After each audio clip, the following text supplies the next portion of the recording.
Welcome back. In this lecture, you are going to learn how to find great and insightful questions to initiate any discussion. And while this could be used for everyday life, let's say that you're hosting a dinner at home and you're having some guests over, this could be a great opener for you to memorize in order to start some great conversations. But most likely, the greatest use for this is going to be finding questions to use in podcasts. So let's say, for example, that I run a business podcast and I'm going to have an entrepreneur over as a guest. This is going to be a successful entrepreneur who has built a large e-commerce brand. I want to ask some great questions to get some insightful answers for my listeners. So I'm going to prompt this and then I'm going to write it up and make some space for the answers. So I'm going to go ahead and write something like, generate 5 discussion questions for an upcoming podcast episode featuring a successful entrepreneur who has built a global e-commerce brand. The questions should focus on business strategy, leadership, challenges in e-commerce, and future trends in the industry. Of course, as always, context is important. Let's send it away.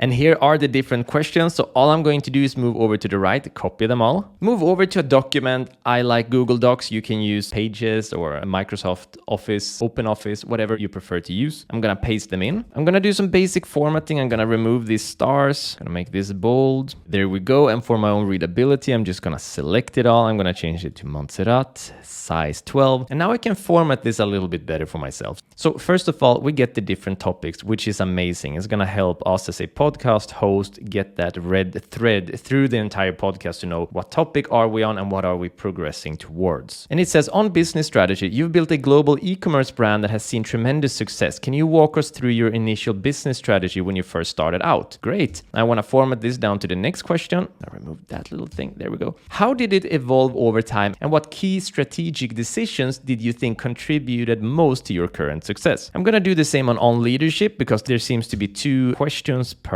topic here. So I'm just going to format them so that it's going to be easier for me to read when I'm in the podcast. The future is actually just 1. And there we go. Now we have everything we need. Now, of course, if I want to have more topics and more questions and more discussions, I could get 10, 15, 20, 25, 30, depending on the length of the podcast, depending on how long I expect the answers to be and what I might need. And of course, if you're doing this because you're interviewing someone, perhaps, then what you could do is you could just move down like this and you could bold and write answer. And then you could type in the answer that you get as a reply from the person that you are interviewing. And this way, you can very easily find open questions, meaning questions that aren't just going to be replied with a yes or no. That's going to give you insightful answers on topics that you're looking to get answers on. So to learn how to initiate any discussion, just go to ChatGPT. Ask ChatGPT to generate discussion questions on whatever topic you're asking for and give it as much context as possible. And once you get your reply, if you need more, simply ask for more. It is this simple. It's absolutely amazing. Let's progress in the course. I'll see you in the next one.